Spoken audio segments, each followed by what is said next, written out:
यांच्या संयुक्त विद्यमाने बीड जिल्ह्यामध्ये गत 1.5 वर्षामध्ये 118 बॉन्डेड लेबर असंघटित कामगार क्षेत्रामध्ये जे मजूर काम करतात व ज्यांच्यावर अन्याय अत्याचार बळजबरी काम करून घेतलं जातं, अशा सर्व घटना घडत असताना जिल्हा विधी सेवा प्राधिकरणाच्या माध्यमातून असंघटित कामगारांच्या पुनर्वसनासाठी विशेष सेलची स्थापना करण्यात आली व या विशेष सेलच्या माध्यमातून 118 मजूर बालक असतील किंवा ज्येष्ठ असतील यांची सुटका करण्यात आली।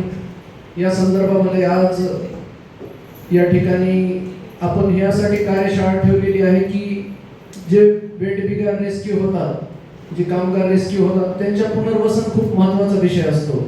तर या विषयाला घेऊन या कार्यक्रमासाठी आज आपल्याला प्रमुख मार्गदर्शक म्हणून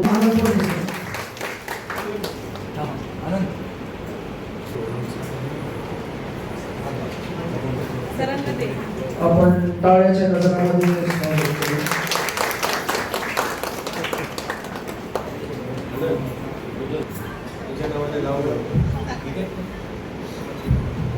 खूप खूप धन्यवाद सर। यानंतर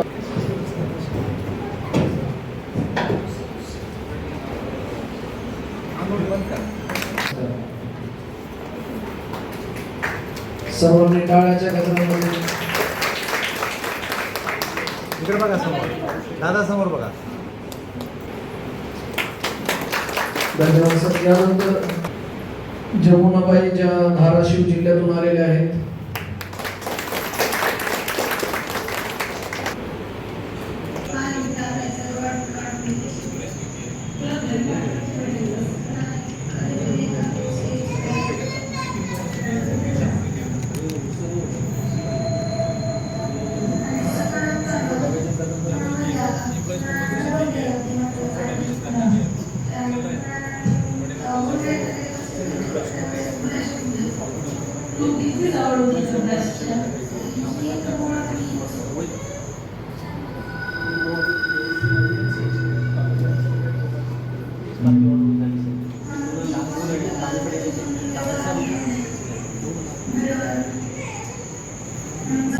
काम करायचं त्यावेळेस तर मला ते लोक बोलले होते की पैसे वगैरे देऊ आपण, तू कामाला चल वगैरे, असं मला त्यांनी नेलं आणि त्यावेळेस मला 2-3 महिने काम वगैरे करून घेतलं आणि परत असं झालं माझं की लेट ब्लाइंड झालो मी।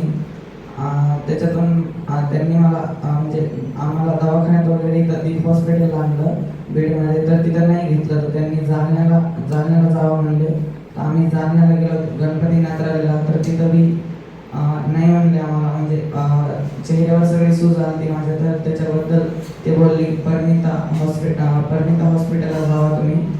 तर तिथे एक 5-6 दिवस मला ठेवलं, चेहऱ्यावरली सूज वगैरे उतरली, तर मग गणपती नात्राला गेलो, तर तिथं त्यांनी एका डोळ्याचे वगैरे ऑपरेशन वगैरे केलं, तर मला थोडं वगैरे दिसायला लागलं। तर पुन्हा मग आपण बीडला आलो परत मी दीप हॉस्पिटलला, तर मी सरांकडे गेलो, म्हणजे आपले नाव मला माहीत नाही त्यांचं एवढं, पण मी त्या सरांकडे गेलो, त्यांनी आपले तत्वश्री कांबळे सर यांना बोलवून घेतलं, आपलं यांच्यापासून पुन्हा सिव्हिलला गेलो, सिव्हिलला मला ॲडमिट केलं, तर तिथं माझ्या हाताची वगैरे सर्जरी करावं लागेल म्हणून सांगितलं होतं त्यांनी। तर तिथून पुढे मग असं झालं की माझा FIR वगैरे केस घेत नव्हते पोलीस, तर सगळं तत्वश्री कांबळे सर यांच्या मार्फत सगळं माझं झालेलं आहे। तर तत्वश्री कांबळे सर यांचे व्यापार, शीला मॅडम, परत आपले जे साहेब, त्यांचं मला नाव आठवत नाही आहे, परत त्यांचे व्यापार, आपले बडे वकील साहेब यांचे व्यापार, आणि मला जेवढे सरांनी मदत केली असेल त्यांचे आभार, धन्यवाद।